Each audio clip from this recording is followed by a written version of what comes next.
আপনি কি জানেন আপনার ভেতরে দুইজন মানুষ বাস করে? আপনার হয়তো মনে হয় যে আপনি একজন মানুষ, কিন্তু আসলে আপনি একজন নন, আপনি দুজন। আপনার ভেতরের একজন চায় আপনি পড়াশোনা করুন, কাজ করুন, পরিশ্রম করুন, কিন্তু অন্যজন বলে এখন না, একটু পরে করব। আপনি চান সোশ্যাল মিডিয়ায় সময় নষ্ট না করতে, কিন্তু অন্যজন বলে আজকে করে নি, কাল থেকে আর করব না। আপনি শুধু সময় দেখার জন্য ফোন হাতে নেন, কিন্তু অন্যজন বলে 2 মিনিট ইনস্টাগ্রাম দেখে, আর দেখতে দেখতে 1 ঘন্টা পার হয়ে যায়। আপনি সকালে জলদি উঠতে চান, কিন্তু অন্যজন চোখ খুলতেই অ্যালার্ম বন্ধ করে ঘুমিয়ে পড়ে। আপনার জীবনের ভালো খারাপ অভ্যাস, আপনার আত্মবিশ্বাস, ক্যারিয়ার, আপনি কতটা খুশি আছেন, সব কিছুই নির্ভর করে আপনার ভেতরের এই দুই সত্তার লড়াইয়ে কে জিতছে তার উপর। এই ভিডিওটি একটি 21 দিনের চ্যালেঞ্জ, যা আপনার ভেতরের এই দুই সত্তাকে মিলিয়ে এক করে দেবে। এরপর আপনি চাইলে যে কোনো ভালো অভ্যাস তৈরি করতে পারবেন এবং যে কোনো খারাপ অভ্যাস ছাড়তে পারবেন। আসল সমস্যা, আপনার ভেতরের শয়তান বা ডেভিল কিভাবে জেতে। যাদের কোনো লক্ষ্য নেই, যেমন নেশাগ্রস্ত মানুষ, তাদের ভেতরে কোনো দ্বন্দ্ব থাকে না, তারা জানে তাদের কি করতে হবে। কিন্তু আপনি যিনি নিজেকে উন্নত করতে চান, আপনার ভেতরে সবসময় দ্বন্দ্ব চলে। আপনার ভেতরের যে ভালো মানুষটা, তার শক্তি হলো যুক্তি, আর ভেতরের যে শয়তানটা, তার শক্তি হলো আবেগ বা ইমোশনস, ফিলিংস। মজার বিষয় হলো, ভেতরের শয়তান আপনাকে সরাসরি না করে না, সে আপনার ভালো মানুষটার অস্ত্র যুক্তি দিয়েই আপনাকে হারায়। সে বলবে না যে আমি পড়ব না, সে বলবে খাওয়ার পর পড়ব, এখন মুড নেই, কাল সোমবার, কাল থেকে শুরু করব, পরশু 1 তারিখ, তখন থেকে শুরু। আর আপনি ভাবেন কথা তো ঠিকই বলছে। এই মিথ্যে যুক্তিগুলো দিয়েই সে আপনাকে হারায়। আপনার আসল শত্রু বাইরের কেউ নয়, আপনার ভেতরের এই সত্তাই আপনার শত্রু।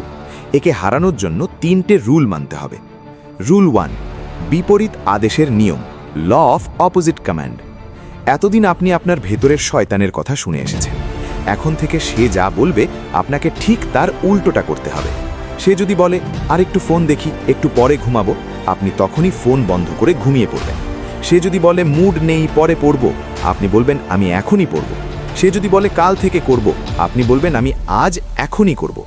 শুরুতে আপনার খুব কষ্ট হবে, সে খুব চিৎকার করবে, কিন্তু আপনি যদি 7 দিন তার কথার উল্টো কাজ করেন, সে দুর্বল হয়ে পড়বে।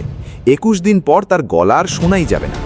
ডেভিড গগিন্স ঠিক এভাবেই পৃথিবীর সবচেয়ে কঠোর মানুষ হয়েছেন। যেদিন বৃষ্টি বা বরফ পড়ে, সাধারণ মানুষ সেদিন দৌড়াতে যায় না, কিন্তু তিনি সেদিন দ্বিগুণ দৌড়ান। আপনার ভেতরের কণ্ঠ যা বলবে ঠিক তার উল্টোটা করুন, ইগো ভাঙতে দেবেন না। রুল 2, সচেতনতা, মাইন্ডফুলনেস। ভিডিওটা পজ করুন আর নিজেকে জিজ্ঞেস করুন, আমি এখন কি ভাবছি, আমার পরের চিন্তাটা কি। দেখবেন আপনার মন একদম শান্ত হয়ে গেছে, কোনো উত্তর আসছে না। এর কারণ হলো আপনি বেশিরভাগ সময় অটো পাইলট মোডে চলেন।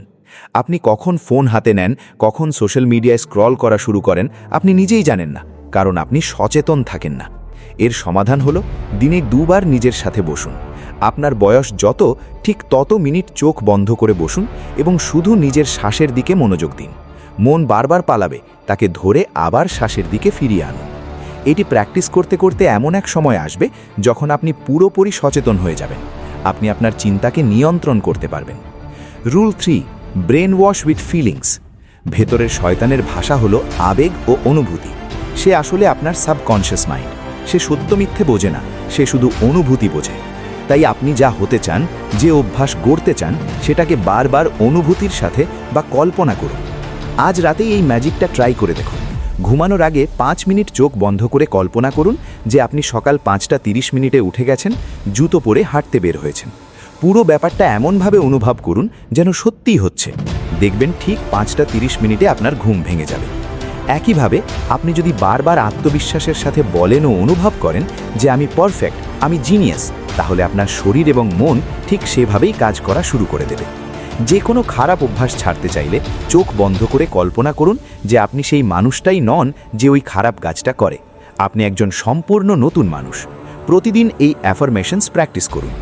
শেষ কথা, এই 3টে রুল, অর্থাৎ বিপরীত কাজ করা, সচেতন থাকা এবং ভিজুয়ালাইজেশন ব্যবহার করে আপনি যে কোনো লক্ষ্য অর্জন করতে পারবেন।